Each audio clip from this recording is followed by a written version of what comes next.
Si sono chiusi ieri a Favara i festeggiamenti promossi in onore di San Giuseppe, celebrazioni che quest'anno, per volontà della locale comunità ecclesiale, si sono soffermate esclusivamente sul carattere religioso dell'appuntamento.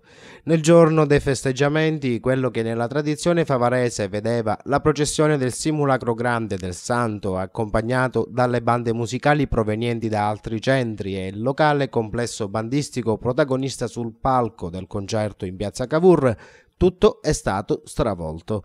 Alla celebrazione eucaristica presieduta dall'arciprete Don Giuseppe D'Oriente è seguito un corteo silenzioso con il simulacro del patriarca portato lungo alcune vie della città. A suo rientro in chiesa nessuno spettacolo di giochi pirotecnici, appuntamento che nelle edizioni passate dei festeggiamenti era da sempre stato tra i più attesi, specie dai piccoli. Sicuramente accettabili le motivazioni che, visti i periodi di crisi, hanno spinto la Chiesa locale a non programmare nessun intrattenimento, investendo quanto raccolto dal comitato in opere di beneficenza. C'è a chi comunque la versione light dei festeggiamenti non è piaciuta e si dicono certi che anche questa tradizione, tutta favarese, rischia di essere persa. Lo spettacolo in piazza Cavour è stato comunque garantito dall'Accademia dello Spettacolo Palladium di Lia Minio.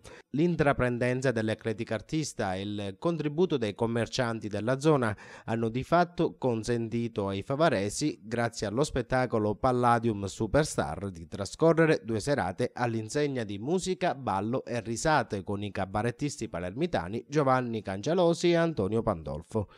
Sul palco le esibizioni dei tanti artisti protagonisti di importanti talent show televisivi, conduttori degli spettacoli il giornalista Salvatore Fazio e la speaker radiofonica Miriam Di Rosa. Ad assistere allo spettacolo il pubblico delle grandi occasioni, che ha riempito una delle piazze più belle e capienti della Sicilia. Il calore dimostrato dal pubblico pone quindi l'accento su come in una città definita spenta la voglia della gente di uscire e trascorrere delle serate in compagnia è ancora viva, fosse non altro per distrarre la mente dai tanti problemi a cui tutte le famiglie sono soggette. Uno spettacolo che coinvolge i tanti artisti locali, probabilmente non richiede eccessivi sforzi economici, di contro assicura un po' di svago ad una comunità in crisi. In tal senso complimenti vanno all'Accademia Palladium di Favara per aver assicurato le 2 serate di spettacolo.